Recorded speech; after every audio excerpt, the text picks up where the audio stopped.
Hello, everyone, and welcome to Rich Sports Talk. And we are entering the Danger Zone today with DayngerZone Jets. You can always check him out every Friday. He goes live. Check out the link in the live stream. Make sure you're subscribed, especially if you're a Jet fan. You can also check us out where podcasts are available. The second preseason game of the Aaron Glenn era is now in the books. And again, if you want to reach out to me or Danger Zone, reach out in the live stream chat, super chat to jump to the front of the line. In Danger Zone, there's a lot to talk about, especially because a certain giant is not happy with a bit of film from last night. If you haven't seen it, Abdul Carter made a great decision.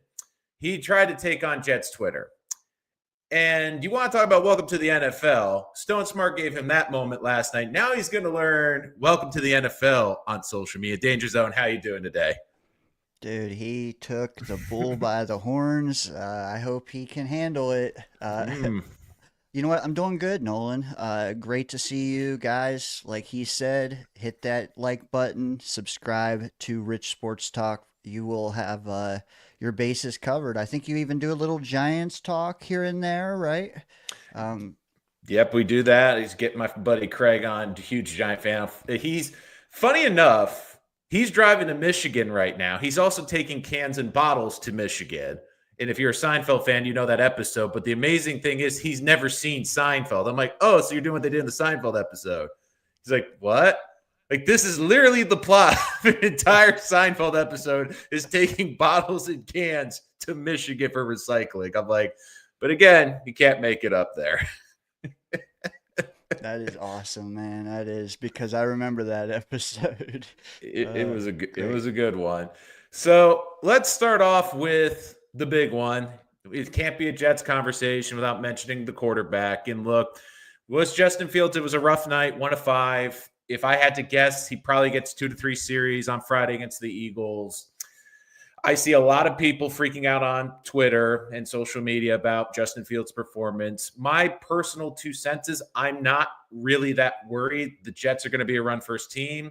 I think he's going to be a poor man's version of Jalen Hurts. Again, Jalen Hurts isn't exactly a high-efficiency passer, gets a lot done with his legs. And again, it's preseason. I think the Jets were protecting Justin Fields. They're not going to do any of those exotic run designs. But would love your reaction. It would be better if you can get a couple of those completions in there and just make Jet fans feel a little bit easier. But would love to hear your reaction to Justin Fields' performance because you were just watching the game. He came prepared, guys. He was just watching the game tape again just before this, so he's ready to rock and roll.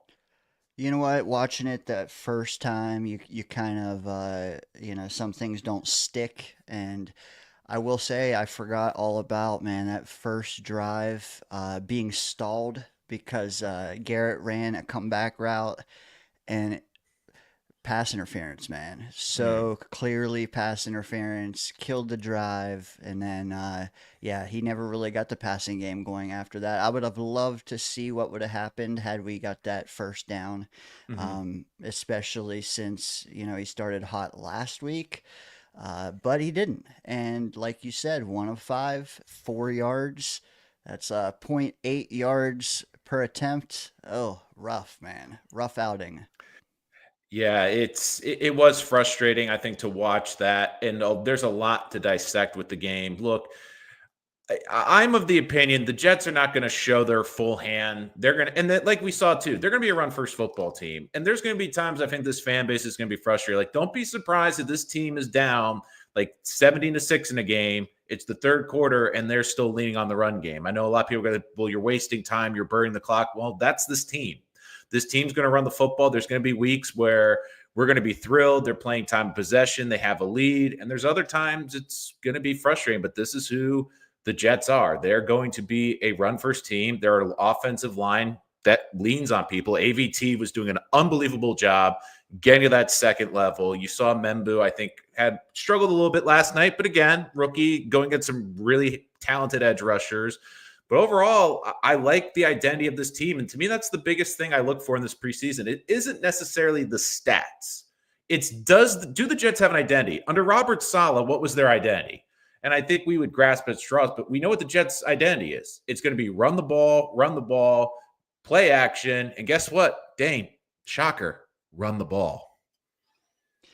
You know what? After watching last year, the Jets team being bad, passing offense, running offense, Hmm. passing defense, rushing defense, special teams, we can clearly say we're not 0 for 5 this year. We are going to have a rushing offense. Yeah. And you may not like it, but guess what? You're going to have a heavy dose of it.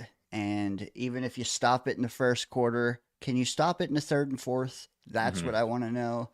But one other thing that you mentioned that I want to comment on is Membu. Hmm.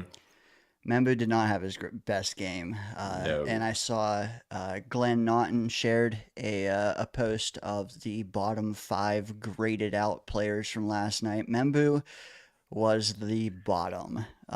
So, you know what? With Membu specifically and with Hmm. the Jets as a whole, I'm kind of glad they both got punched in the mouth now. Yeah. Because, like last week, Green Bay, I felt like didn't even really show up. And it was Hmm. very hard to take anything serious that we saw in that game. So it was kind of nice. Hey, let's get punched in the mouth and Hmm. then see how we respond to that now before the real games are starting. And let's be honest. I mean, the Giants' defense is going to be legit this year. Will the Giants have one of the top five pass rushers in football? I really believe they will. With Abdul Carter, we know with Burns, we see it with Kayvon Thibodeau. Like they're going to get after quarterbacks. And for Membu, I think this is a good opportunity to be humbled a little bit and just say, okay, this is the NFL. These are the big boys. And again, he went up against some pretty good pass rushers the first week against the Packers. I thought he held his own. Looked like he was having some trouble with the speed that the Giants have. But look, I mean, he was good in the run game. And sometimes it's good because now at least you have film like, oh, this is what I was doing wrong. Maybe my footwork was a bit off on this rush or I committed too early. It's just little things that I think this offensive line can go back and look at. And look, it was a rough game for Membu, but I mean, overall, I like what I'm seeing out of this offensive line. I like what I'm seeing how they're leaning on people. And the big thing for me is the pass rush, the pass blocking is one thing. But if they're going to be a run first team and they're not pushing what the offensive line, that to me would be a bigger concern. Look, they're getting after it in the run game, they're getting to the second level. And it actually brings up a very interesting point because I want to talk before we get to the wide receiver room. I want to talk tight ends. And there's something I noticed, and I don't know if you caught this last night. I think for the longest time, we've kind of looked at certain players making this team. And I know Stone Smart, we knew was going to make this team, sign free agency under Darren Muji. We saw that they drafted, obviously, Mason Taylor. But after last night, I am not convinced Jeremy Ruckert makes this team or makes the 53, which if you told me 2 weeks ago, I would have been shocked. But one thing I saw, first team last night, who was out there with the first team? Zach Kuntz. Now, again, Zach Kuntz, not a great pass catcher, but he's a big body. Maybe they view him as the third tight end on this team that can block. They like Beck, apparently. I think they're going to move Beck between fullback and tight end. But after last night, I'm not convinced Jeremy Ruckert is making this team. And this, to me, was the best opportunity because he's going to be with his former college quarterback. This seemed like all the stars were aligned for Jeremy Ruckert to have a breakout year. But you talk PFF, he was the fifth lowest graded Jet last night as well, was Jeremy Ruckert. So you have to wonder, is this going to be a guy that might be a surprise cut that we didn't anticipate over the last couple of weeks? Yeah, you know what? Like you said, poised to have the best year he's had so far and has done nothing to suggest that he will. He's a guy that I think is literally in the crosshairs. I think another guy, and I'm going to serve it up to you to comment about him. Another guy is Malachi Corley.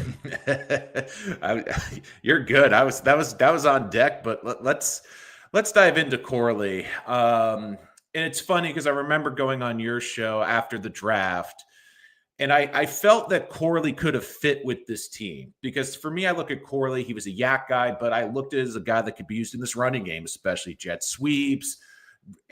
But you look last night, I thought it was very telling where I look at the snaps in the preseason, and I think it's very telling. So Malachi Corley had 14 snaps. all game last night. 6 of them came on special teams, and he did not come into the ballgame to the fourth quarter.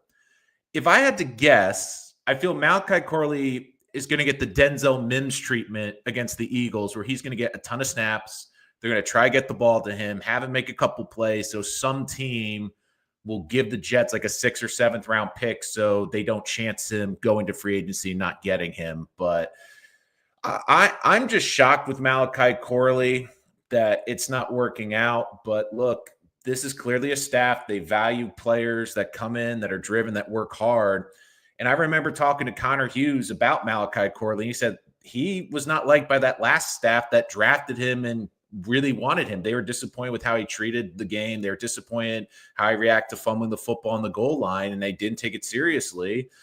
And if you have a fault with Roberts, Saleh, and Ulbrich, who are two of the most player-friendly coaches in this league, that's not looking good, especially with this team. And I kind of get the feeling they cut Corley back in April. They just didn't do it officially. So I would love to hear your thoughts on Corley. I was hoping he would be some special teams ace. Like, that's how I envision him being used this year. But it's clear to me that he is not in the plans for this team. Yeah, yeah, and you also said it, like there's clearly Malachi Corley in theory is great for this team. Like he's exactly what they need. Awesome, Hayes. That's hilarious. He's awesome for this team. They need a gadget guy. They need a guy that can run jet sweeps. Mm-hmm. He could be an insurance policy for Arian Smith working that role. He could be an insurance policy for Brees Hall and Mm-hmm. his role. And what I envision his role to be in this offense, he has shown nothing. And the troubling part is I would feel much better about cutting bait with him had I seen him, like you said, get loads of snaps Mm-hmm. and loads of touches, and we've just seen him fail. The problem is we've seen nothing. And Yeah. it's like he's either not deemed worthy of giving snaps to when we got running backs by the name of Tuafilio getting a million snaps, or he is like some secret weapon that we're waiting to unleash on the league in September. And I have a hard time believing it's the latter. So I don't know what to make of it, man. It is mind boggling. Yeah, I just get the feeling he just wasn't meshing with this coaching staff. And it's clear Nwangu is going to be the return guy. I think that it's clear that they're trying to find Edwards a role. I think he's going to be one of those last minute roster decisions. And look, with Malachi Corley, I think there's a good lesson with this. And it kind of plays into Arian Smith, who's, again, we have to talk about because it's one of those things like he's going to be one of the main talking points on these shows in the preseason. But I always remember when they drafted Corley, and when Saleh and Joe Douglas were in their press conference, they're doing the whole stupid draft day thing, like, oh, Malachi Corley, no matter what. And then coming out and saying, he was the 4th receiver on our board. We were thinking about trading back up into the 1st round for him. And then he never played. And I don't think it's as egregious with Arian Smith, but you have seen the coaching staff saying, oh, he can't catch, and, like kind of mocking a little bit. Let me get into Arian Smith with Malachi Corley, because I think Corley is done. I don't see a way to this team. But here's the thing I see with Arian Smith. If you are someone that is expecting him because of all these snaps to be this team's number 2 wide receiver, you're going to be vastly disappointed. When we talk about receivers on this team, I think we need to change that to pass catchers, because Garrett to me is going to get the number 1 target share. But I believe Mason Taylor is going to get a lot of targets. I think Brees Hall is going to be used more as a wide receiver in the slot and more for pass catching than as a running back. And also, I think you're going to see Stone Smart get reps. You're going to see him design plays for the tight ends, for some of these other wide receivers. And Arian Smith is going to be a guy that gets 10, 12 snaps, stretches the defense. They'll have a couple plays in mind. Let him develop and become maybe a solid role player wide receiver. If you're expecting him because he's getting all these snaps, and look, he made some nice catches in the game last night. Had the drop. I know people are complaining it was a pass interference, but again, hit him right in the chest. That's one you have to catch. So again, I think part of the thing too is with Arian Smith, like let's not gas him up. Like let's give him the benefit of the doubt and understand he's a role player. If he has a couple big catches this year, that is what you want out of him, especially being a fourth round pick. And even if he doesn't have catches, but he stretches the defense, so Garrett's open underneath, or it opens up the underneath for a big play of the tight ends, that's just as valuable as him catching a football. Agreed, agreed. And you actually saw some big plays out of Smith when they were running a zone, Mm-hmm. which I think is awesome because I believe Garrett is better at man to man, Mm-hmm. not as good as zone. And that's why it was nice to have Adams because last year Adams was good against zone. But this year I was kind of a little bit worried about going against zone defense, especially with like 8-man boxes and stuff. Uh, but last night you saw Arian Smith look more sure of himself, finding Mm-hmm. holes in zones. What we need to see though is him be able to win one-on-one man, especially on the outside. A lot of his stuff has been middle of the Mm-hmm. field in the open areas. A better throw last week, and he does do that, and I feel better, but he still has to win outside the numbers, Mm-hmm. and he will. He will. And look, I feel like the other thing too, you mentioned throwing. Adrian Martinez, I feel comfortable with this being the backup quarterback even for a couple weeks. So I feel like the Jets have at least found a solid backup with him. And Scott brings up a good point. Connor Rogers was talking about this. Like they're forcing him to be a bigger part of the offense than he's ready to be at this point. I think that yes, they're doing that a lot right now, but it's also the preseason. I feel like the Jets are basically using this preseason as be like, okay, Arian Smith's probably not going to get 30, 35 snaps in a game. Let's get him as many reps as we can now in the live situations. So I do think like, yes, he's being used a lot in this preseason, but you look at the snaps, Brandon Smith got 33 snaps, Jamal Pritchett got 25, Skinner 13. I'm kind of curious if he didn't get nicked up in the end zone, does he get to about 20? I feel like Smith's getting a lot of reps, not because it's weird, because the preseason, I think, kind of inflates certain things where we look at it and go, oh, he's getting a ton of snaps. He's going to be the number 2 receiver. I'm looking at this more with this team and certain players. They're giving them snaps because they want them to have a key role this year. And they're saying, well, when are we going to have them in practice? When are they going to get these live bullet situations? Let's have them go out there, gain confidence, get some key reps against some good players. So, yes, Arian Smith is getting a lot of work in the preseason, but don't expect this workflow in the regular season, which I think some people are thinking, oh, he's getting 30 snaps now. He's going to get 30 snaps week one. I think it's going to be closer to 10 to 12. You're right, and he's also working with twos and threes, so you Yeah. can't just automatically pencil that in for the regular season. But I'm so glad that he's working with the twos and threes because, like Mhm. you said, it gives him more reps. He's out there for the majority of the second and third quarter, and he's getting targets, guys like Corley or not. Mhm. But him, Arian Smith, Brandon Smith, I've loved them both, man, and I Yeah. think they're both on this team, and I don't think I would have said that a couple weeks ago. Well, I'm also curious how this roster is going to be built because do they carry 6 receivers? A part of me is looking at this going, I could see them having like a 6, like on the practice squad, like close to the, like in the top 55, as I like to call it. I could see a world where they have 3 tight ends, but they also have the fullback there and 5 wide receivers because I don't think this is going to be a team that's going to do a lot of 4 wide receiver sets in a game. The biggest question I have, and I sound like a broken record because I've beaten this dead horse all summer, but I have a feeling that Alan Lazard isn't going to be on this team. It just doesn't seem like he's going to be long for this team. I think he's going to have at Pittsburgh. Now, again, I wouldn't trade him before the Pittsburgh game and let them have, access to the playbook. But I'm curious to see what they do with him. It seems like they have some other bigger bodies on the outside, and they're not really playing him. But answering Scott's question, why didn't Corey get an opportunity so he could be possible trade bait, nothing else? And I think we touched on this earlier, Scott. This to me reminds me, what was it? How many years ago was it? Was when they were trying to trade Denzel Mims? I think it was against the Giants too. It was like the last preseason game. They basically put Denzel Mims in there for like the whole game, and they were just throwing to him constantly. And he had like what I think a touchdown or two, like almost 100 yards receiving.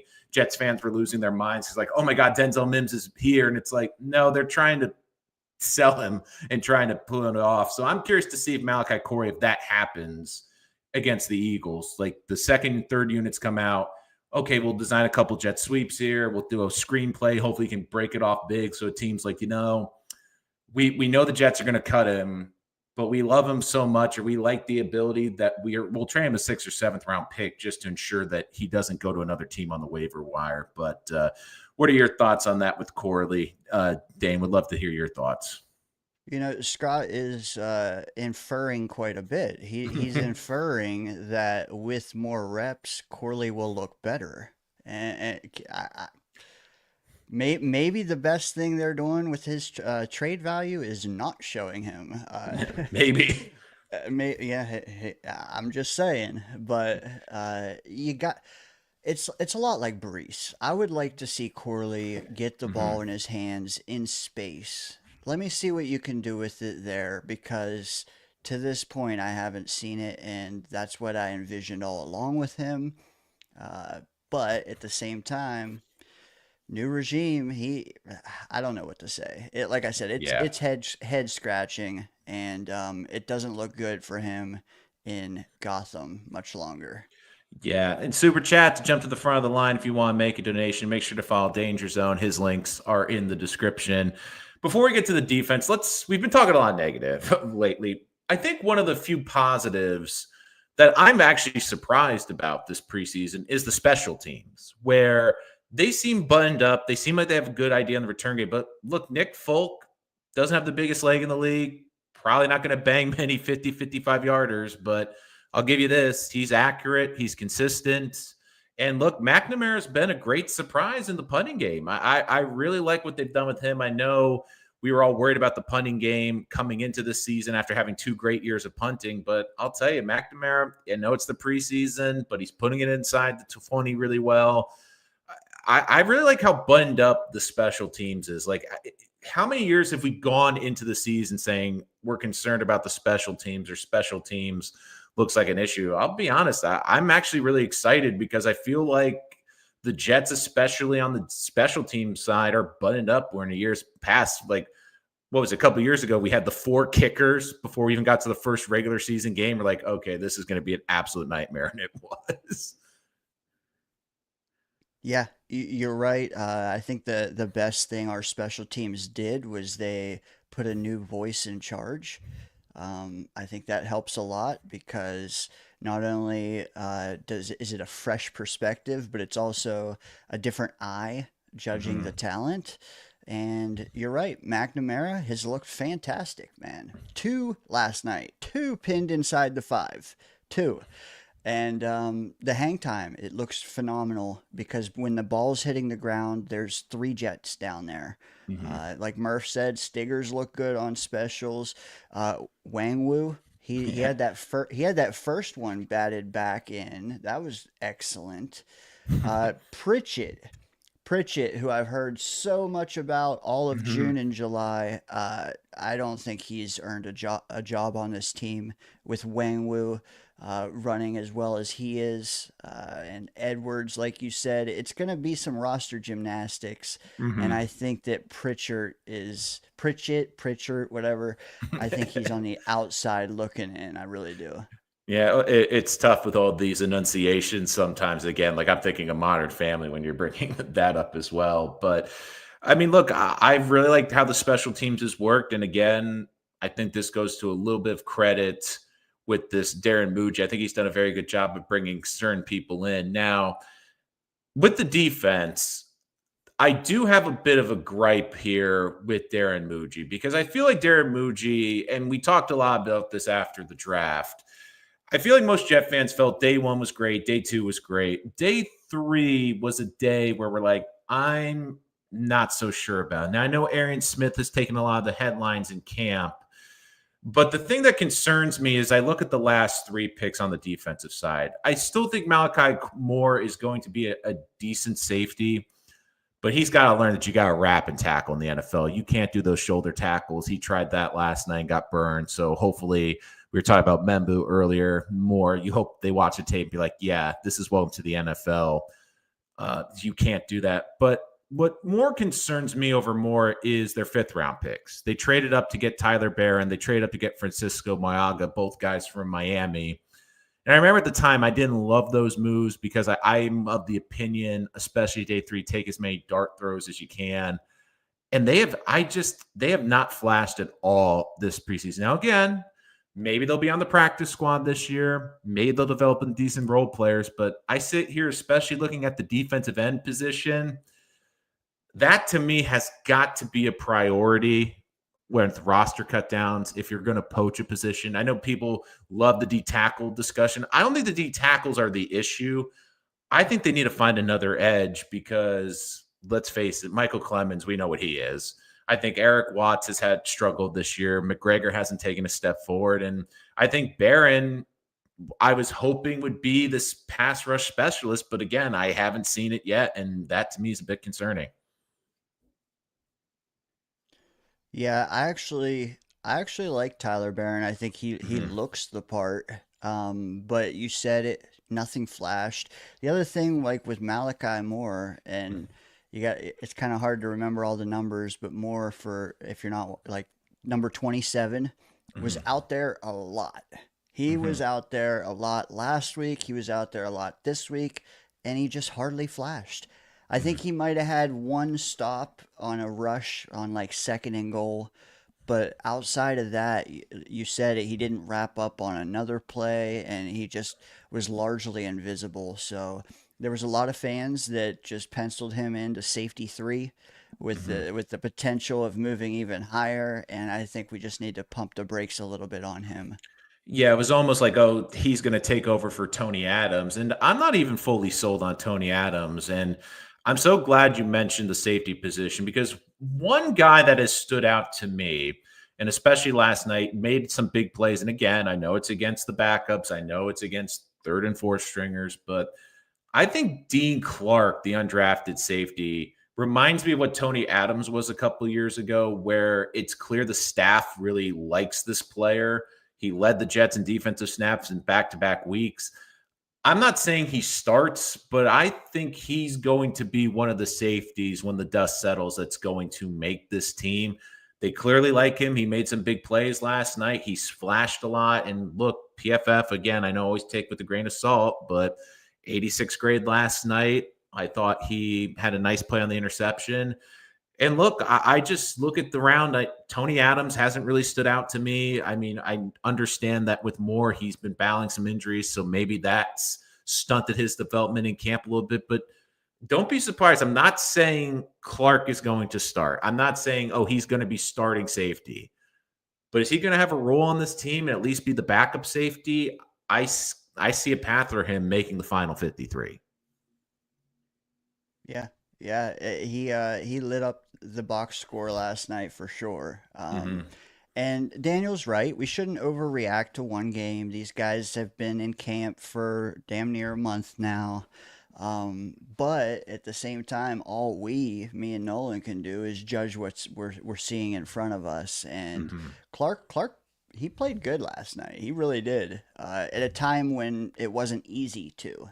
And Right. that's the other thing. Like the Packer game, everybody could eat because we were just cooking. Last night, not so much. So I'll give him kudos. I got to see him stack another game like that before saying for sure. But I think that safety room, there's jobs and pecking order up for grabs. Right. And Clark to me, what is stood out to me was what he did last night too. Is Aaron Glenn wants a safety that can do a bit of everything. It's not like the last game where it's like, okay, they're going to drop and cover the top of the defense. He wants guys that can come downhill. We saw that last night with the sack. He had the pass defense and the interception with Clark. Clark to me feels like a guy that can be a nice little jack of all trades, especially in that back of the safety room. So I've really enjoyed watching him this preseason. It's like if you were to ask me who's really flashed, it's been him. But I also think the other thing too is people were losing their minds at the Giants, especially in the second half, for going up. It's one game, and also Jameis Winston's throwing bombs. Jameis Winston is a former first round pick. Jameis Winston is thrown for over 3,000 yards in seasons in this league, and he's throwing against guys that aren't even going to make the team. So I always say take it with a grain of salt. People going nuts about Jackson Dart. I mean, I will say this again. I like what he's doing, but we've also seen Zach Wilson do things in camp too. Like, remember the year after he got injured, he had that 40-yard scramble in the preseason. We're like, oh, baby, we got a franchise quarterback. So, again, pump the brakes a little bit. But I just look at this team too, like with certain positions, I'm pleasantly surprised with the wide receiver room, especially some of the young guys. I think the defensive tackle room has been better than we thought, but the edge position, man, like after you saw it, McDonald was taking it easy, Jermaine's working his way back, but after those two, you look at the edge, and I know some people are going to recommend trading for Hendrickson. We all saw Diana Rossini broke that in the last hour, but look, he's 30. Jets are not going to. The Bengals are even saying we want draft picks and players. I'm like, that's not going to happen. So I'm curious, is there any guys that you kind of are keeping an eye on around the league that you think the Jets should try to go after? Or is there a guy that I'm not mentioning in the edge room that you saw flash the first two preseason games that maybe we're not giving enough credit to? 72 on the Jets. I can't remember his name. He is so good. No. I was about to say, what No, alcohol are you drinking? It's a little early for dude, drinking. So don't unsubscribe yet. I know. um, honestly, there was one name that came to mind when you were saying that, and that's Zadarius Smith. Mhm. I don't know, how he fits, but I would imagine they are at least keeping a tab on him and seeing how our depth at edge plays out the next couple weeks. Maybe there's Mhm. a guy that'll be cut, but I don't think a lot of teams are going to cut a guy that's actually worth keeping. Right. Um, so Zadarius Smith, that's one. But otherwise, we just gotta hope that Jermaine and Will McDonald can both give us 17 games. Or at least 15. But the other thing I would Daniel Murphy coming in from the top rope. Texans just traded Michi to the Eagles. So I mean, how many receivers do the Eagles have now? I mean, I'm gonna go check this on Twitter, Dane. Give us your thoughts on the trade. I'm trying to see if there's compensation. So it looks like the 49ers are also in on Mechie, but I'm trying to see what exactly the compensation was. Oh, so Sala versus Joe Douglas for the rights to get D'Amico's guy. That sounds like a little bit of insider trading. They're swapping day three picks with the Eagles and receiving tight end Harrison Bryant. So Harrison Bryant going from the Eagles to the Texans, and Mechie going back to the Eagles. So that's an interesting move. And you brought up Sala. That to me, and so I think it was Scott in the chat. And again, if it wasn't Scott, I apologize. But I remember in the chat earlier, someone had mentioned reuniting Corley with Sala in San Francisco. Now, again, Sala's the defensive coordinator. I don't know how much say he has in the offense, but I mean, the 49ers, they don't have Debo anymore. Like, is there a chance like they give a seventh round pick or a sixth round pick for Corley? I mean, that's an option out there. But I'm very curious to see if the Jets. I don't think the Jets are going to trade for a receiver, but I do think they're going to try to move Lazard. I don't know if it's going to be for a player. Trust me, I've been scouring Pittsburgh's depth chart because I mean, let's be honest, we have a feeling where Lazard's going. Um, but look, I just am shocked that the Eagles made this trade, and again, they're just loading up at wide receivers. Like, was Mechie their fourth wide receiver on the depth chart? I got to check out their depth chart. That's just crazy to me. Yeah, it is crazy. Honestly, I wasn't thinking Sulla might make a play for Corley. I was more so thinking Mhm. Philly and Joe Douglas. I would love to see him in the same offense with Saquon. And come on, they took Becton. They made him into something. Mhm. So who knows? But now with this trade, maybe they don't do anything. And I I just wish I could defend Corley when you say a sixth or a seventh round pick. I just wish I could come to bat and say I'd rather keep him stashed than take a sixth at this point, just principle. But Yeah. I can't because the next thing you know, we keep him stashed and we just don't use him all year, and he's garbage. And that's the thing with Corley, because you can't, because you put him on a practice squad, any team can claim him. So you can't just stash him on the practice squad. You can't use some Fugazi injury unless he's really injured. And I just look at it, just kind of goes against the mantra of Aaron Glenn. He wants guys to compete, he wants every position up for grabs. And to me, it doesn't make sense. Like, we'll get rid of a guy that we think can compete to be on this team and be on the field and compete for snaps for a guy we're stashing to hope to trade. And look, the other thing too is with Corley, I know fans are going to get upset because they've invested a lot of draft capital in him. It obviously hurts. We also have to keep in mind it's a new regime. Like, I always looked at the 2020 draft this way, where when Joe Douglas came in and Robert Saleh came in and none of those guys really seemed to fit, I always looked at it as, look, the coach has a blueprint. The GM has to fill out the blueprint. And Saleh's blueprint was vastly different than Adam Gase's. And that's why Becton was a square peg round hole. And I love how you mentioned Becton.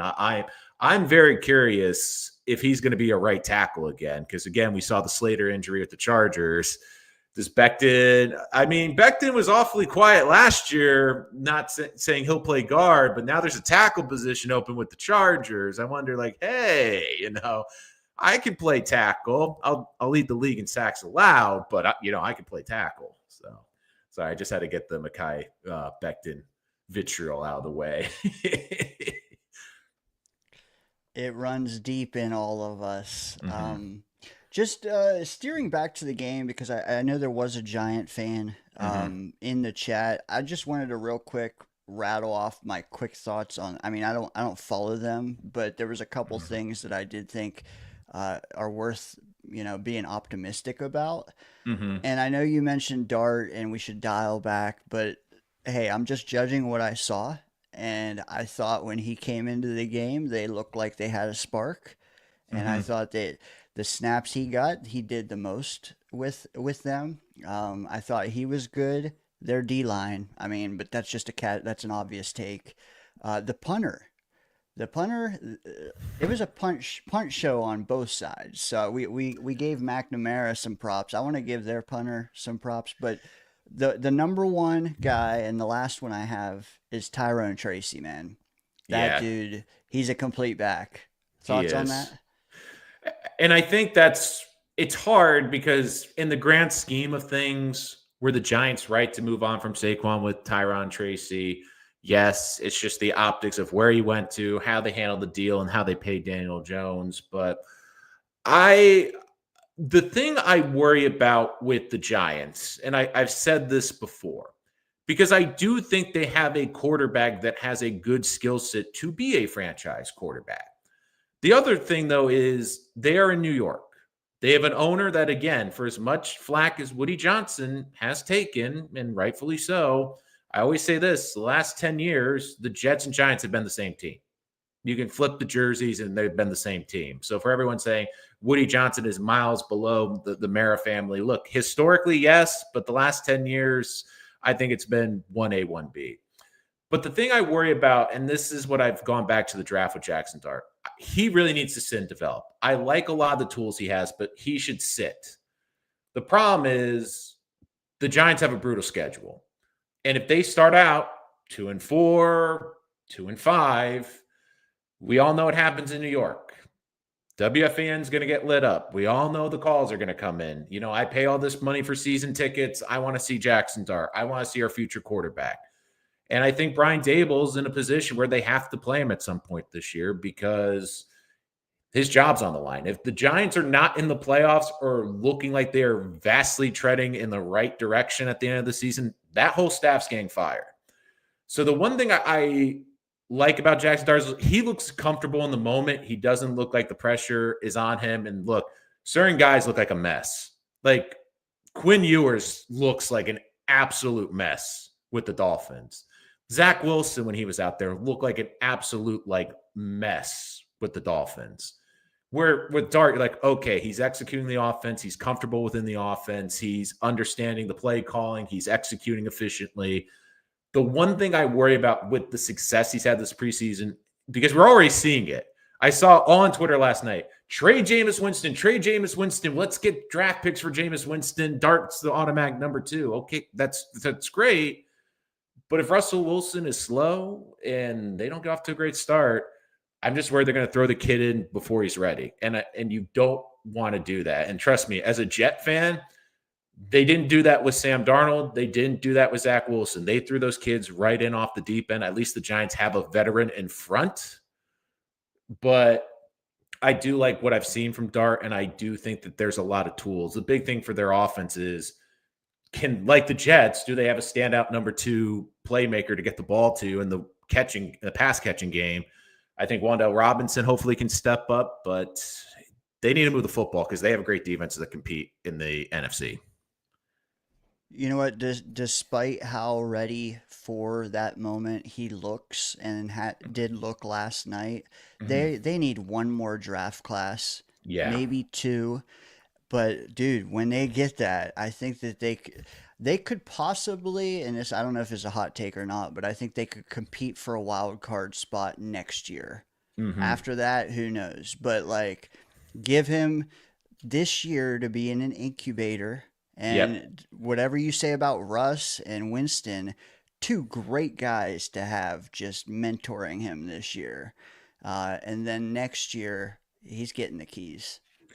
Yeah, and I agree with you, and I kind of feel the same way of the Jets that they're kind of another draft class away. I think next year they're going to draft the quarterback in some capacity. The big thing with me when I look at the Giants is it comes down to ownership with the Jets. We saw it last year. Woody got impatient and jumped in. And look, I think the season was going sideways anyways. He took a risk. And I said at the time, this is either going to save the season or implode the season. And it imploded the season. My biggest thing is, will Mara get impatient? Will he allow them to continue to develop? And he allow this front office? Because the thing I always will go back to with Joe Shane, speaking of the Giants GM, is this. When the owner is telling you, I want this player and I don't want him to go to our rival, and I will be sleepless if he goes to our rival, and the GM kind of is laughing it off, saying it's not that big of a deal, and then that player goes on to not only be successful, but have an MVP type season and help win a Super Bowl. I think Mara's going to have that in the back of his mind. Hey, this GM made that decision and it backfired. And I do wonder if he might hold that against if this season starts to go off the rails. And I look at Woody Johnson, and people look back at the when he suggested starting Tyrod Taylor. And I always said when I saw that first athletic arm, like, I don't think it's performance. I think it's because of Rodgers' health, and it turned out to be that. Then you see Rodgers gets even more hurt in the London game. I guarantee you they got back on Monday. They said, look, Rodgers is not going to be the same this year with this injury. And that's why he's like, all right, I'm done with Saleh, because he laughed in my face about keeping Aaron healthy. And I think that that's one of those things. And you just wonder with the Giants, is Mara going to have that breaking point at some point? And is it going to curtail their season?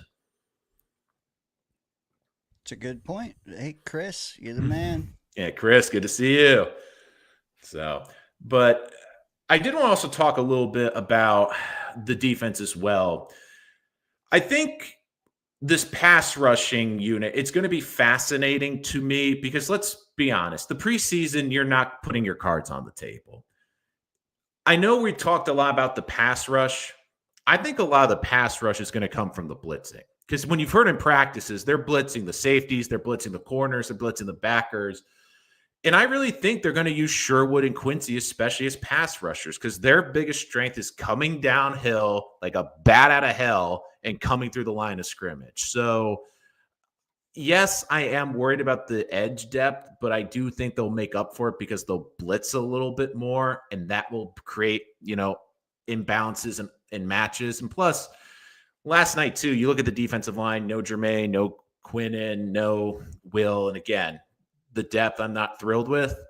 But I do think that this defense is going to bring pressure from a lot of different angles and a lot of different ways, which should help negate potentially the lack of a great edge rush, especially depth edge rush. Yeah, yeah, and honestly, the best thing, I mean, Jay Tufele, great last week. I think he came Mhm. down to earth just a little bit last night, but one guy that's just really impressive that can really round out that foursome up front is just LT3, man. I just think this guy just Yeah. carries his lunch pail. He comes in, he's gonna have a solid game. He is what Kinlaw should have been and wasn't. I want to see that starting four together with LT3, Yeah. maybe Tufele, but like I think their ceiling is promising, and they don't even have to get all the sacks, man. Like you said, if they just take care of the line, then you got our linebackers screaming downhill behind Mhm. them. Where the sacks will be there, but the TFLs, the Yeah. TFLs are what we need in the running game. We can't have the trouble that we did last year with teams just running down Main Street on us. And you brought up a great point with TF3. I remember, and I believe it was on your stream we were talking about this too, where you were bringing up the lack of D tackles picked in the draft, and of course the Jets getting drafted with D tackles in the draft. And part of me was at the time saying, are they higher on LT3 than we expect? Like they're because when he came out, when he started the year, he was looking like a top 50 pick. He had a bad season, got nicked up and injured, of course, fell out of the draft, and the Jets were able to pick him up in the undrafted market. And look, we saw flashes last year, got an opportunity to play because of injuries and because of asinine trades to the Broncos in the middle of the night for 6 round picks. So Jets fans know what I'm talking about that one. But I like the flashes. I think especially as a pass rusher, I would like to see him get some reps next to Quinnen during the regular season. So, but TF3, look, I think he's had some very impressive rushes. I think I would like to see him run out the game, and especially as a run stopper, a little bit better. But getting up the field, he's got a great first step and he's twitchy, which is very difficult to find for a defensive tackle. Yeah, and it's all about expectations. Like, what do you want that guy to be? Maybe if you don't hear his name, Scott, maybe that's the best thing because he's not committing an egregious hold or something unnecessary roughness. But yeah, we'll see how it plays out. All I'm saying is Tufele. Might have been a flash in the pan that first week. Naughty is not naughty, not existent. Um, Cowart, I haven't really seen him either. What I Mm-hmm. do know is LT3 is seemingly just getting better each day, and we got to see it play out, obviously. Yeah, I didn't see a PFF grade for him. I'm trying to see if the snap counts. The problem is, what I've noticed too with the snap counts is they do the offense primarily, and usually on the defense, it's the top snap counters. So I'm curious to see. Again, I don't think he flashed a lot last night, but I am curious to see what they will do in terms of the last preseason game. I do think the starting unit offense will get at least 2 series, maybe 3. And I think you're going to see a lot of the defensive guys go out there. But again, now the full trade is in. Texans receive Harrison Bryant and a 5th round pick. Eagles get Mechie and a 6th round pick. So we've gotten the official terms for that Mechie deal. So that's in there. But I will say one thing, though, I am excited about is not a player, but a coach. I think Tanner Angstrom has a plan. And that to me is something we have not said for a long time with an offensive coach here. And one of the great plays I saw last night, I got to give Connor Rogers credit on this. And again, we've already picked on Abdul Carter once tonight, so let's just do it again. Uh, was when they were trying to do that NASCAR package where he lines up over the guard. We've seen Dallas run that for years.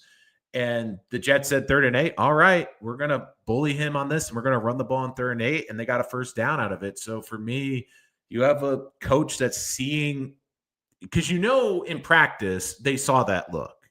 and they know what was coming. So Angstrom's like, okay, I've seen this on tape. When I see this, this is how I'm going to counter it. And he was able to counterpunch that. So for me, I'm actually enjoying seeing coaching where you're seeing them actually coach up the team and have a game plan and have a scheme, which to me is very exciting. Where last year it's like, oh, Aaron will figure it out, and Aaron will just play pitch and catch with Devontae for 8 games. What have been your initial thoughts on Tanner Engstrom, and what are the things you've liked to see from this offense? Again, Scott Foster, thank you for the super chat donation. Always good to hear from you. If you have a question, jump to the front of the line. Scott, we'll get you in right next. You took the words out of my mouth, man. The number one positive point from the Jets was that 3rd and 8 handoff to Braylon. Mm-hmm. 10 or 11 yards he got. The line, like you said, was exceptional on that. I just loved the guts, man, the Yeah. cojones. I do not like. Obviously, last year we did not see this kind of thing, but a 3rd and 8 handoff by the Jets that is converted, like Our motion, what are motions? yeah, yeah.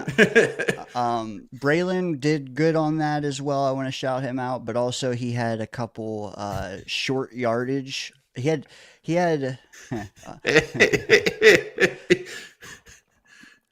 funny.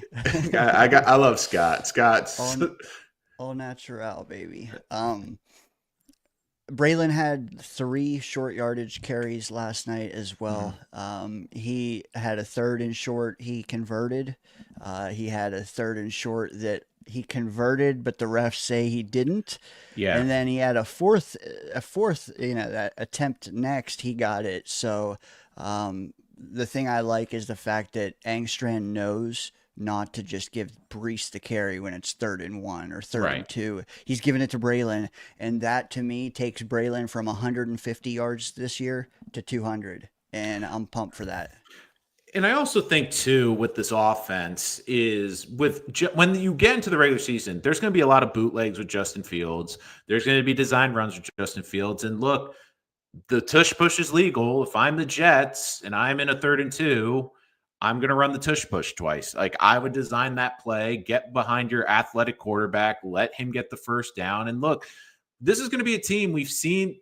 Aaron Glenn, he's going to gamble. If it's 4th and 1, we've seen already in the preseason, they're going to go for it. At this point, especially with this team, if it's 4th and 1, even if it's on our own 40, I'm like, just go for it. Like they're not a team that you're going to win by scoring 30 points. Like you got to hold on to the football, time of possession. So I think you're going to see a lot of that. And with Brees, people I know are kicking and screaming that he hasn't had a great preseason.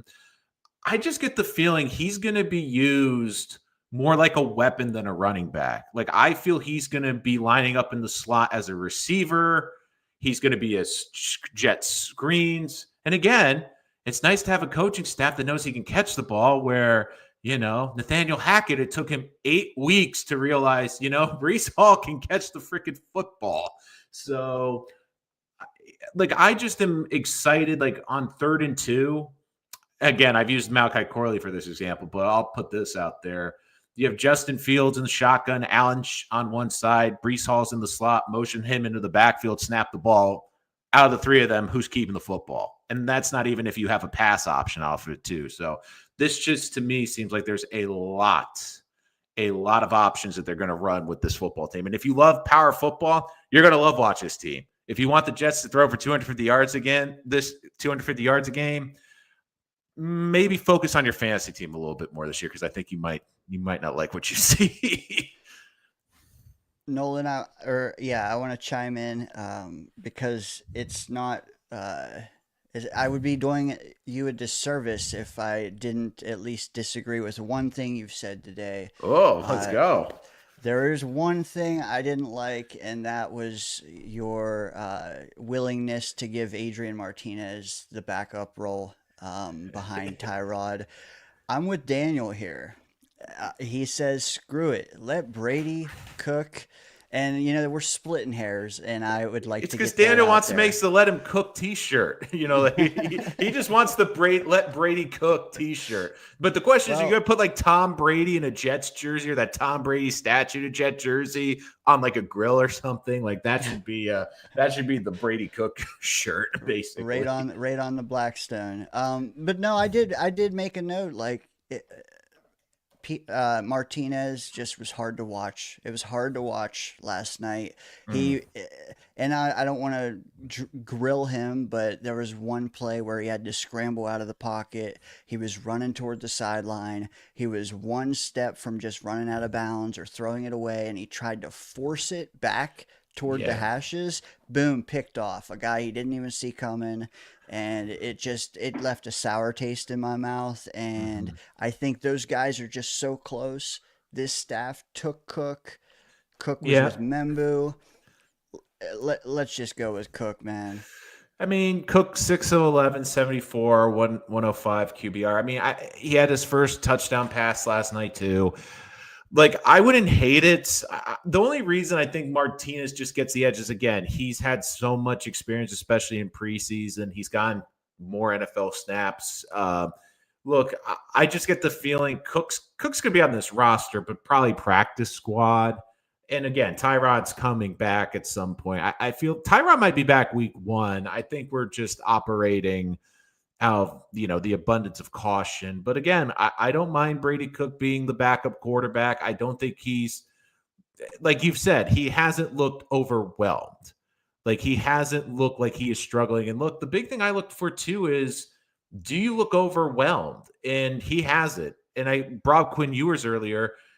Quinn Ewers has looked like a deer in headlights. And part of you wonders, like, if you're a borderline quarterback, should he have just stayed in Texas and got a couple million there? It's like, I think that probably would have been the better investment. But I mean, I'll give Cook this. He's looked comfortable, doesn't look overwhelmed by the moment. Again, I know this isn't the first team he's going against, but that to me means a lot that you look confident in what you're doing. And again, good play design in the end zone to get the touchdown pass. So again, I don't hate that idea either. I mean, are you sure you wouldn't rather have Nathan Peterman? Mm, oh, no, God. When I saw they were working him out, my first thought, I'm gonna quote like I'm gonna quote Jim Carrey in The Grinch. I'm like, you're still living? Like, I'm like, he's still in the NFL. Like, I'm like, wait a minute, what is going on here? Uh, and I love Chris. Chris bringing up a really good point. Chris, the CB Jets fan. Your thoughts adding a receiver like Van Jefferson, Kendrick Bourne, someone else through free agency, waiver wire trade.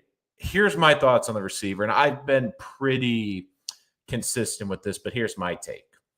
If the Jets add a receiver, it is not now. It is not before week 1. If they add a receiver, it will be at the trade deadline. It will be, we're 5-3, we're ahead of schedule, but we need a missing piece. And there's 2 reasons I think that could happen. Number 1, we've seen a lot of receivers get moved at the deadline in recent years, including Devontae Adams to the Jets last year is a good example. The other thing that helps the Jets is this. If the Jets are pushing for the playoffs, this is going to be arguably one of the best quarterback draft classes we've seen in recent memory. If you're a team that's out of it or on the bubble, like you're probably not going to make the playoffs, there are going to be teams that are going to do everything they can get as many assets as possible. And they will be willing to move pieces of expiring contracts or players that they don't have a long-term view of. So if there's a team that's out of it, that's like 2-5, for example, let's use the Saints, for example, because I know Chris Olave is always just like, let's reunite all the Ohio State boys. If they're 1-6 and they just want to get like a 4th-round draft pick to get Olave out of there, that to me is the scenario where they add a receiver. It's not now. And I know people want that now, but they had all offseason. They've had free agency. They haven't done it yet. To me, if they're going to add a receiver, it's at the trade deadline. It's not now. Yeah, you know what? And I think they like Reynolds. I like Tyler Johnson.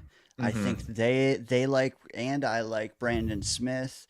I Mm-hmm. I The trouble for me is, can these guys win one-on-one man coverage when we need them to do it? Probably Right. not. Probably not. But I don't know. Can Braylon push the safeties back a little, and then we can get some drag routes, some comebacks, some Mhm. short in routes. If we run some slants, can Fields lead the receiver instead of throwing it to the receiver? This Yeah. is all going to be key. But I don't think we have some kind of secret wide receiver to savior that's going to Right. come down the pike in 3 months. And we talked about this earlier in the episode too. Like we talk about the receiver position, and I get it. I understand fantasy, how much that's become importance in football, but I almost want to look at the Jets as quote pass catchers because, like I said earlier in the episode, I think it's going to come down to yes, Garrett's the number one option. I feel Mason Taylor is going to have a heavy pass volume in this offense. I think that you're going to see Brees Hall get a lot of pass catching in this offense. I also think Stone Smart, I mean, we've seen it. He's a big guy, but he can pull away. There are going to be packages where maybe he lines up on the outside the hash marks as a big wide receiver. There could be plays where they design for him. And the big thing, too, is I look for this team to scheme guys open. I think the best example was the Packers game where you had Beck come in motion, fake the handoff, kind of pause for a second in the backfield, then wait for the backers to retreat, slide up into the flat, and basically catch that quick pass from Justin Fields.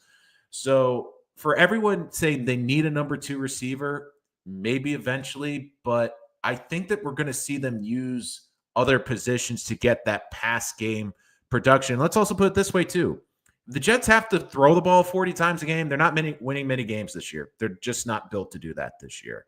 So if they get in shootouts, let's be frank, we better hope that defense force some turnovers because Justin Fields, he can make some big splash plays. You're looking for him to make a splash play or two a game. He's not going to go down, throw 8 for 11 on a 15-play drive to get you into the end zone. That's not how he's built.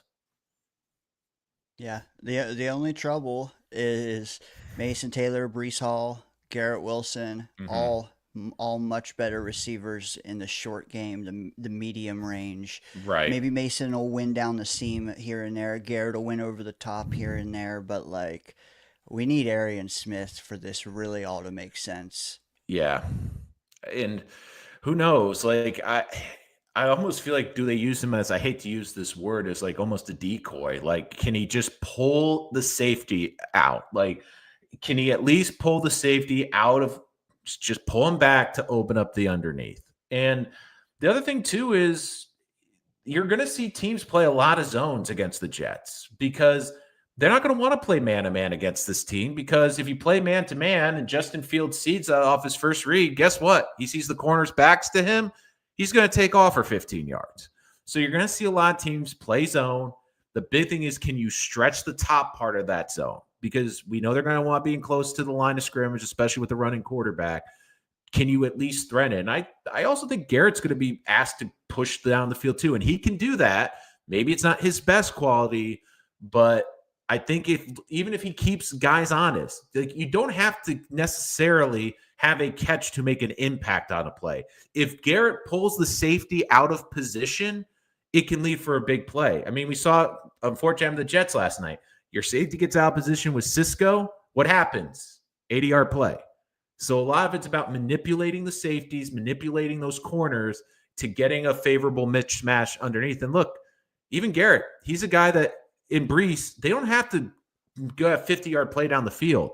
They get the ball in space, they can take it 30, 40 yards. We've seen it plenty of times. Again, guys, use any questions, reach out to the chat, super chat to jump to the front of the line, or if you want to make a donation. Also, guys, make sure that once you're done with the episode, check out DayngerZone. You can check the links wherever we are streaming on YouTube. Also, I'll put them in the podcast links as well because he has a lot of great content, especially Friday nights. He always goes live. So, I mean, we basically offer Jets therapy in our shows too. And he also had some good wrestling insight as well. So hopefully Tyrod Taylor shows up week one like Seth Rollins, just drops the crutches and is just ready to go. Can I ask you a question about the roster? Okay, Um, go for it. we talked a little Donovan Edwards and how he's making a case on this team. What do you think of Stiggers? Hmm. To be honest, I thought when we started this offseason, he was going to be an odd man out because, again, draft pick of the former regime, more of his own guy. But I'll be honest, he's played himself into this position. And here's the key with Stiggers. Stiggers can play special teams, which we talked about, but he's also played safety at college. He's played multiple positions. He's a very smart, heady player. He's already played professional in Canada. I think that's going to endear him to Aaron Glenn. And it's one of those things, too, where maybe on a day where you want to dress an extra offensive lineman or an extra receiver, an extra guy on offense, you can maybe not dress a corner or a safety because okay, if we have an injury, Stiggers can drop back to safety. Stiggers can come in and fill a corner. Look, I think we talked about impressive camps. I think he's had a very impressive camp, both at corner and on the special teams. I've really been impressed with the kid. He's always been someone I've really loved. I've loved his story. I've loved how he's gone to the NFL. But I think he's had a very, very good camp. And he was one of the guys I thought, I doubt he's going to be here because, again, they took in Stevens. They drafted a corner. It just felt like there was too many mouths to feed. But I'll tell you, he's made a lot of noise and in the good way during this preseason. Yeah, and you might say that one of his direct competition was JBC, a Mm, guy who I was high on coming into this year, but bro's done nothing. And Stiggers, I mean, hey, Stiggers did not have perfect coverage last night, but right. what he did do is something that most in our secondary haven't done, and that's he took the ball away once, and I love that, man. I don't know. JBC had an 87 grade on PFF last night, so he was. Yeah, well, did they count his fair catch interference that was terrible? Probably not. They Yeah. should. They should. You said it. Stiggers has been good on special teams. That Mhm. was just a horribly boneheaded mistake by JBC last night, and I think it turned the tide on who makes the roster and who doesn't. Yeah, and if you had to ask me today, like, and I talked about it earlier in the episode, like guys who I thought were going to make the roster, like I see a scenario now where Jeremy Ruckert doesn't make this team. I mean, I would have said that would have been impossible a couple weeks ago, but I, I just, I just can see that basically happening. And again, when you mean the bookends, Rich, just so I get some clarification, is he talking about the defensive ends? I'm guessing the defensive ends, but I think he means offensive tackles, but I oh, the could be wrong. tackles. Okay. So Olu again only had six dropbacks, but no pressures. I thought Olu's looked solid. Membu struggled last night, but again, I also feel like he was going to get some really good pass rushers. He's going to have rookie moments. I thought AVT looked really good. Um, I will say though, the backup tackle position, I'm going to be curious too, because again, Carter Warren, I was hoping to see a little bit more out of. He's been okay. I think his highlight was finishing off Abdul Carter after the Stone Smart one. Uh, Max Mitchell again. The one thing with him, are they keeping him just because he can play guard and tackle? And I feel bad for the kid too because I he's never been the same since he had the blood diagnosis his rookie year. And I want to be fair to him. I think that was an unfortunate thing that's kind of derailed his career. Carter Warren, though, it just feels like I don't know. I almost feel like I watch some of these undrafted kids, and I'm seeing more of a punch with them. I'm seeing more of a fight from them, and with the other tackles, I'm kind of like, they're okay. But I will say this: Tippmann's going to be the center, though. I love how they're doing this phony, like, oh, there's Tippmann could be. I still think Tippmann could be the long-term guard on this team. I'm not sure how this team views Simpson long-term, although I love Simpson. But Myers back at center, not back at center. Myers, was subbed out at center for Tippmann. So, hey Hazel, I never want to see Carter Warren or Max Mitchell again. When we saw them both on the field last season at the same point, we're just like, okay, this is it. We're done. I mean, I think Xavier Newman is in the same boat too. Like Mm. he might not show as many cons as Max Mitchell was terrible last night. I don't know what his grade was. I really don't. He But had a there was 14 one grade against the Packer. He was dude. It's like at some point you need to just cut these guys early and funnel their reps into guys we do want to get a look at. yeah. But you're right. I think Tippmann is the center. I also think he's the third guard. Hmm. And I don't know how good that is as a team, but I think he's guard number 3 on this team. I think AVT is guard, he's right guard, but he's probably tackle 3. Yeah. The one thing I would be curious about, though, is this. There's been so many offensive line injuries in this preseason. Could you get a sixth or seventh for one of the, like a Max Mitchell or Carter Warren? Because again, they're not good, but there is such a lack of tackles and depth of tackle, especially in the National Football League. Could someone take a shot in there? I don't know. Like, I would be working the phones if I was Muji again. I understand that this isn't really something that happens a lot, but we saw it today. Texans and Eagles are already making some minor moves. So, I mean, could you call the Chargers and say, hey, do you want Carter Warren to take a flyer because you're already down a tackle this season, just to have some insurance there? So I'm definitely curious to see what they do with the tackles positions and how they cut them down. And that is kind of the overwhelming theme, I think, with the Jets team, and why you said we're a draft class away is Yeah. everything on paper can work, but we are very thin at some spots. And if any key guy goes down, this is it's gonna reshape the whole season. Right. And but to be fair though, it's I think a lot of teams, unless you're the Eagles, it feels like every team is a couple injuries away from catastrophe. The thing too, I also look at too, and this is why I brought up early in the show why I'm a little bit disappointed with Darren Muji is I love what he did in the draft, but day 3 is still perplexing me because you traded up in the 5th round to get 2 guys. And my philosophy is if you want to trade up in the 4th round, I get it. There might be a guy you have a day 2 grade on. There's some guys, especially defense, that fall through the cracks. If you want to be aggressive and go up and get your guy, round 4, they drafted Arian Smith. Again, probably a little bit before they should have, but they saw the speed. They probably felt that someone was going to go up and take that intangible at that point. So they wanted to make sure they got their guy. But I look at it too, like, yes, when they trade up for more, okay, I get it. Lots of starting experience. I still think he's going to have a role on this team despite the struggles last night.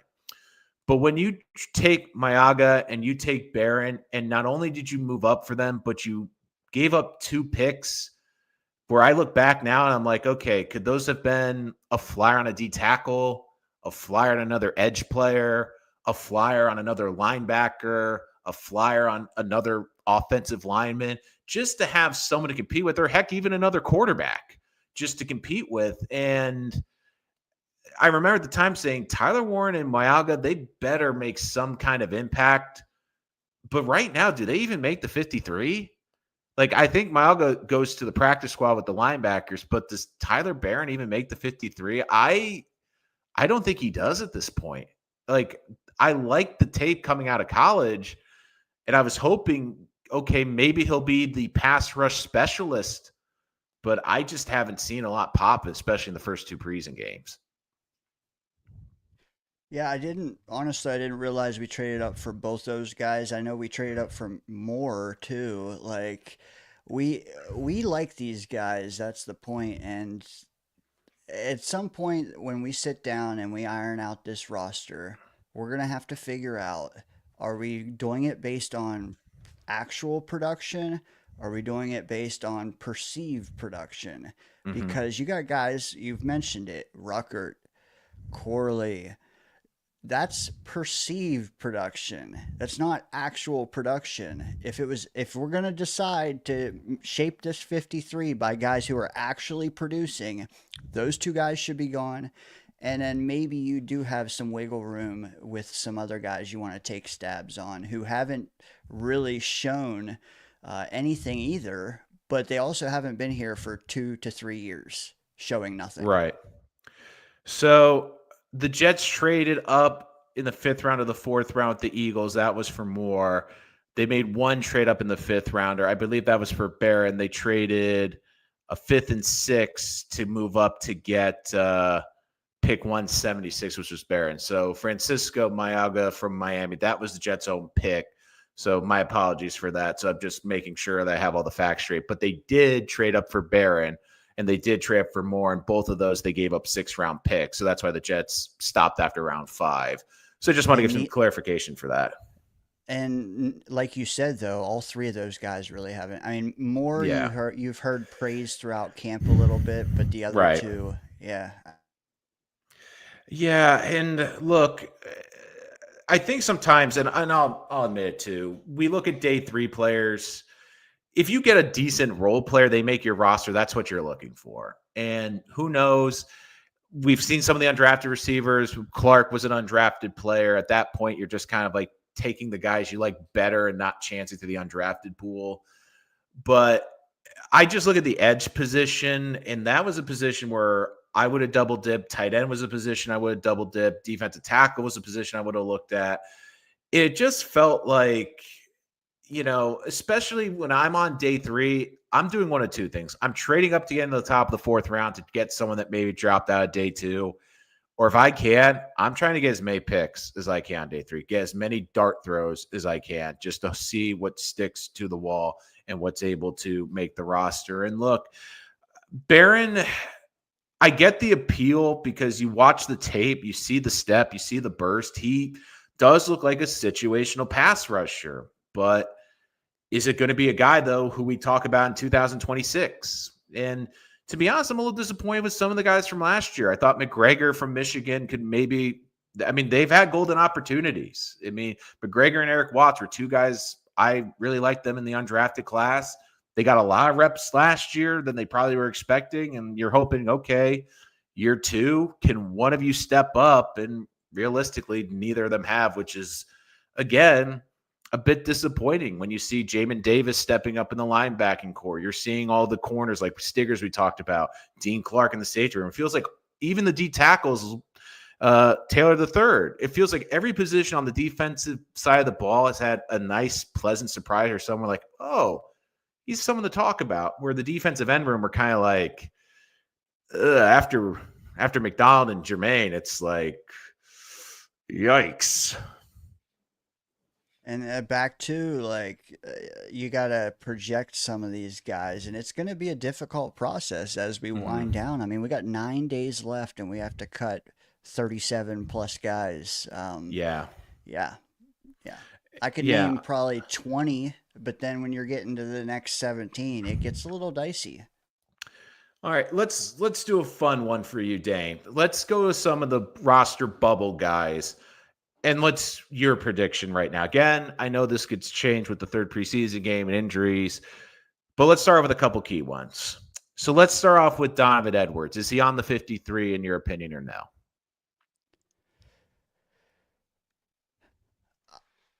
Tough one. Tough. I know. Running back, I might have to do last, but I would say right now I'm going to try to practice squad him.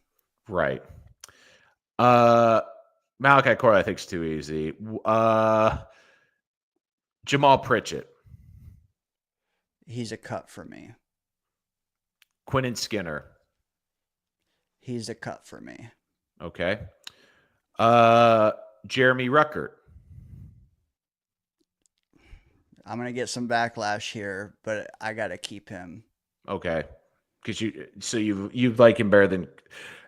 I think it comes down to him and Kuntz, really. I think Smart's the number 2 tight end on this team right now, but I think it comes down to who the coaching staff likes for the 3rd. Kuntz is a cut for sure for me.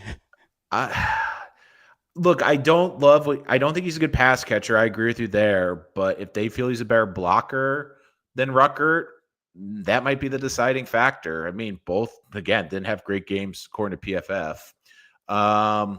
Marcelina McCray Ball. He's a make. Okay. So what's your linebacker room? Quincy, Sherwood, Davis, and him, I guess. It is, and I'm not sold on 3 and 4's order. Okay. I think and McCrary Ball and Davis, they're both battling for that third spot. I think they'll both be used a fair amount, though. Mhm. And final one, Dean Clark. Yeah, and for the safety room, I'm assuming. I, I assume you're taking four safeties. Obviously, you're gonna go Right. Cisco, Hmm. Adams. Then you got Malachi Moore, Jarius Monroe, and Dean Clark keeping two out of three. Do you think Adams Uh, is a lock though? I don't know. I just I he has the athleticism, but I'm not sure how he fits. Like if how they many really love, snaps did he get last night? I'll check on that. I don't really think they posted really too much on the snaps. Okay, I'll Again, say did this: I do think he's a lock. Yeah. okay. Well, Cisco didn't help his stock last night either, though.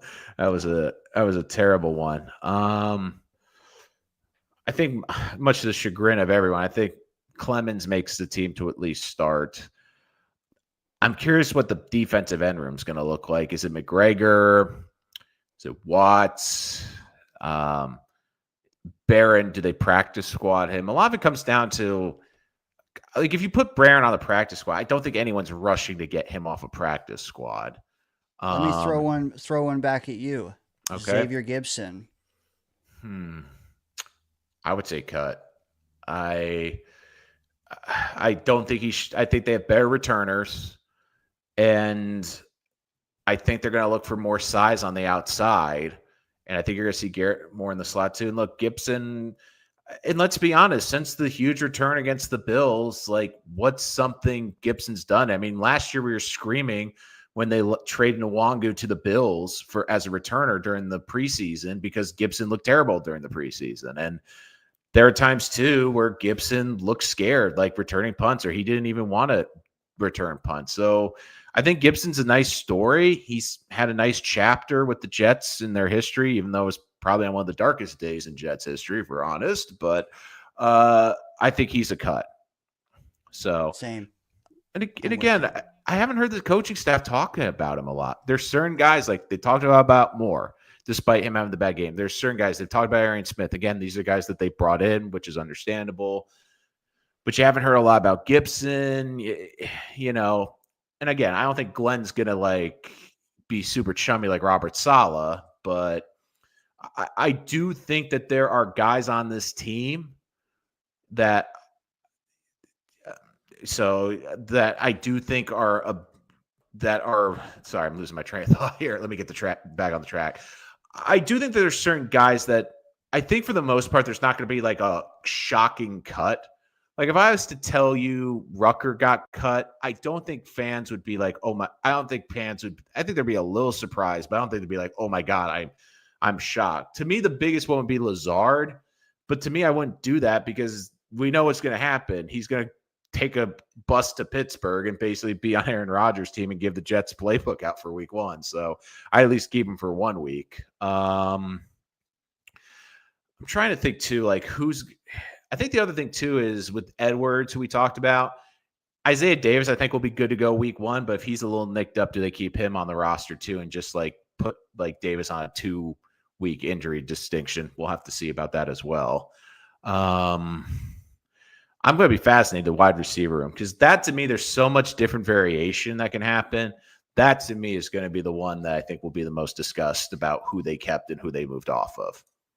And going back to Rucker in the tight end three debate, there's a Yeah. chance, there is a strong chance that we find a better tight end three out there that just Mm, gets cut that we can pick up and plug into tight end three and cut Rucker. But I do think Fields' opinion could weigh in right. when it comes time. Yeah, I think that will be a big part of it. And again, we're not sure who's going to get cut. Uh, the thing too with cuts too is I always look for teams with new coaches because I think the Jets are a good example with Malachi Corn. Again, guys, we'll be wrapping up shortly, so this is your last chance to get those chats in. Super chats jump to the front of the line. So again, make sure to get your final questions in. But like Corley's a good example. New staff doesn't fit, gets cut. Is there of some of the new staffs? Is there guys that just don't fit the new scheme, or they're not fitting quite the way they wanted to, that get cut? So those are the camps I would really keep an eye on.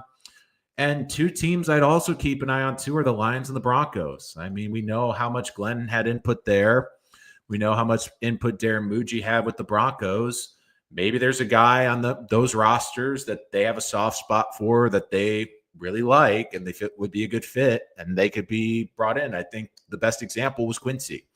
Quincy was there with Sal. I'm trying to remember. I don't want to butcher this. I'm not sure if he was the DC or the linebacker coach when he was with Jacksonville, but he was there with Quincy. Quincy doesn't fit with the new staff and the new scheme, comes to the Jets and fits Sal's scheme and gets paid and plays like a Pro Bowl player. So I'd be curious, especially the Lions on the defense, because God knows how many bodies they went through last year with all the injuries. If they're relatively healthy, maybe two or three of those guys get cut. Maybe there's someone that Aaron Glenn's like, look, I love the guy's motor. He's maybe not super talented, but I know he's going to be a decent fill-in edge rusher. So those are two teams that I would especially keep an eye on during the cuts that I think you're going to see them target. Hey, I think Scott Foster from the chat will be the first one to say we ought to be looking at Green Bay Packers receiver room as well. Yeah, that would be an interesting one too. I don't know how many they're going to cut though. That's going to be fascinating. Although I will say, I would tell you who the Bills were going to cut, but I haven't watched that Hard Knocks this year. Just couldn't stomach it. So, I mean, another team to keep an eye on is the Eagles, just because they have so much talent and, always look to poach for the best. I mean, John Franklin Myers was off that great defensive line with the Rams when they had all that talent with Aaron Donald. I mean, always look at the good teams as well. So I do think the Jets will add an outside player or two. Oh my, Scott, I gotta love Scott because I've always been a Hendon Hooker guy, and apparently, I don't know if he's saying that because he knows. Because I think I proposed the Hendon Hooker trade when Glenn first came here, because I'm like, give Hooker a shot. But man, I didn't see that one coming. Let me ask you this as we kind of get wrapping up here. You started off with this Abdul Carter talking his smack. Who do you think has the last laugh at the end of the year? And what I mean is, who wins more games? The Giants or the Jets? That is a damn good one. I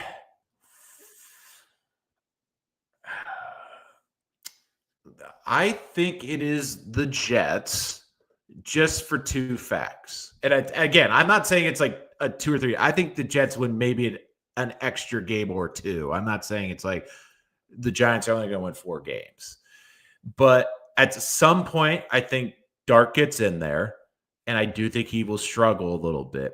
And I do think there are going to be games where I think the Jets are going to be a team that teams are not going to want to play. Not necessarily because of talent, because they're going to be physical. They're going to beat you up, and they're going to run the ball down your throat.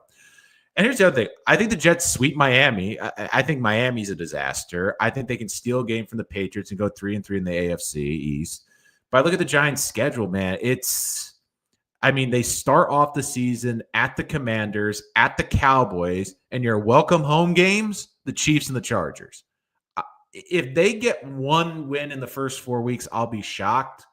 They get the Saints, who are a winnable game, the Eagles, Broncos, Eagles, 49ers, Bears, Packers, Lions, Patriots, Commanders, Vikings, Cowboys, Raiders. Like, I would make the case that outside the Saints are the Cowboys and Patriots the easiest opponents on their schedule.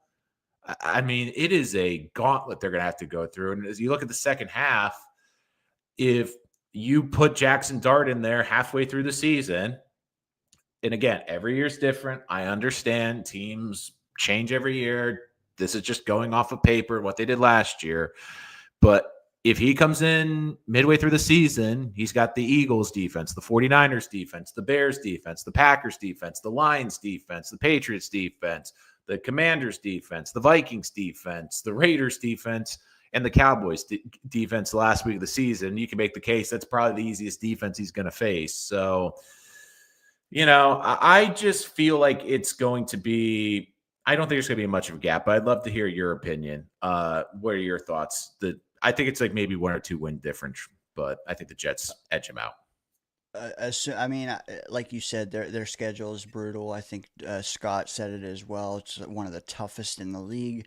Oh I yeah. think that, I mean, you can win some games if maybe that D line has a strip sack fumble at the right Mhm. time and whatnot. It's kind of like this. I could see them jumping out ahead of us by a win or two Mhm. early, but I'm telling you, the second half of the Jets' schedule looks very promising at a time at a But time when I hope the O line is gelling and they're really getting that running game going. I think Braylon's going to be a handle yeah. to a load to handle in November and December. So I do think at the end of the day we do jump out ahead. I, let's say 9 wins to 7 or 8 wins to Yeah. 5. 2-3 wins. I think. Yeah, I think the Jets fans also the first couple games are going to be hard. I mean, Steelers at home, I think you could sneak that one just because it's like last year with Rodgers in San Francisco, they're just learning everything and that's like the most vulnerable time. Bills are going to be tough, Bucks are tough. Dolphins, I also think the Jets lucked out with the Dolphins too because you either want to play in Miami late in the season or a night game and they're playing that in prime time. Again, I hope the other thing too is weirdly, I know this doesn't really matter, but I just hope those rivalry uniforms are good. I think they're releasing in the next week or two, but I'm a little skeptical about those rivalry uniforms. Like, I just want a nice throwback or something. I hope they're not too crazy or bad. But I agree with you. The back half of the Jets schedule, I think, is favorable. And look, the big thing I would say is just be 7-7. That to me is the goal. Be 7-7 coming into the back half of the season. So you have a shot. Like when we are here December 7th, when they're home against the Dolphins or they're at Jacksonville, just look at it and be like, okay, the Jets have a shot to make the postseason. That to me is like, let me be talking about the postseason and not what I'm usually doing, which is talking about the NFL drafts quarterbacks by Columbus Day. That's my hope for this season. I love it. And I said it. Yep, I said it in the chat, dude. 9 wins might be laughable to think about with the Jets the way they Yeah. played last night, but also like our three studs on the D line weren't out there. Yeah. Um, Garrett got what 3, 4 routes. Yeah. So not a good barometer. Yeah, here's the other thing I will say with people sleeping on this team. If this running game, which I think is going to lead the league in rushing and not rushing, but rushing attempts, it travels well in November, December. It's a running game and a defense. And I think the Jets are going to have that. And I think it's going to be one of those things where if you've gotten a lot of injuries or you're coming off a short week and you're playing the Jets, it's not going to be fun. And Scott, with his final question, what is the latest week you see the Jets playing for first place? Last year's week 6. Again, Scott, to be full disclosure, I don't know the other AFC teams off the top of my head, the AFC East, what their schedules are. I think it really comes down to the Bills. Do the Bills pull out of the gate? I think they're going to be one of those teams that's maybe like 4-2 to start the season, and then they kick it into gear in the second half. And the other thing comes with the Patriots. Like the Patriots to me are the wild card. Like how quickly do they get going with Vrabel and Drake May? I'm also curious too. I know everyone's just giving them 10, 11 wins, but you still have a young quarterback. You still have I think Vrabel's going to tighten up the defense, but they don't have playmakers on that offense. Like who is May throwing to is my big question. So I'm going to say week 6 or 7 again, Scott. I just think because the Bills, I don't think are going to take off 5-1, especially with all the primetime games early. But let's be honest. If the Jets, oh, okay, I like Scott. Scott. All right, I'll give you that, Scott. I think week 2 versus the Bills for first place. That'll definitely be a doozy. Kyle Williams, baby, he says, hey, Scott's not necessarily right because, if Miami or New England starts off 2-0 True. and us and the Bills, hey, I'm just saying, we might never get a chance to play for it might be week 1 might be the answer. Yeah. Yeah. Hopefully, I just want to be talking about the playoffs in December. That's my goal. Like, I want to be like around the Christmas holiday talking about the playoffs or Thanksgiving, and not and not have that awkward. So the Jets at Thanksgiving, it's like, yeah, I know. Pass the potatoes. Hey, diversify. Maybe you'll have Mets and Yankees in the playoffs for the first half of the year, and then the second half go Knicks. Well, yeah, don't even get me started about the Mets lately. They've just been, it's, like that's the thing about being both a Met and a Jet fan. It's like you get lots of life experiences and weird life experiences that, you don't get from other fandoms. Like, when you think like, how can things not get weirder? I mean, they get weirder. And, I'm glad Nolan McLean, again, buttery name, had a great performance yesterday. But again, can we let them pitch to 100 pitches again in the 6th inning? Like, that's what's driving me nuts, is they just won't let them stretch out as well. Yeah, Scott, we talked about the playoffs in December, but we kind of knew it was that Pittsburgh game when they got dog walked. I'm like, okay, this is done. We're like, Jeff Ulbrich is not saving this team. 31 unanswered points. Oh God, that was absolutely horrendous. So that was just, yeah. And then basically we're treated to a second half of Garrett Wilson being ignored and Devontae Adams playing pitch and catch with Aaron Rodgers. If you want to sum up the Jets season in one play, it was that broken play where Aaron threw it to Devontae. Devontae threw it back to Aaron. Aaron threw it back to Devontae. And I think Devontae threw it back to Aaron again. So, but hey, Nolan, this was fun, man. Yep. And again, thank you, DayngerZone, for coming on again, guys. Make sure you like and subscribe to his channel. I'll put the links in the description so you can check him out live every Friday. And we'll be back with more great Jets content. I know he'll be back on later this year. We got a lot of great stuff coming, especially with the preseason wrapping up. We'll be live after every single game here on the channel. But until next time, I'm your host, Nolan Rich. Thank you, DayngerZone, for joining us here on Rich Sports Talk. We will see you next time.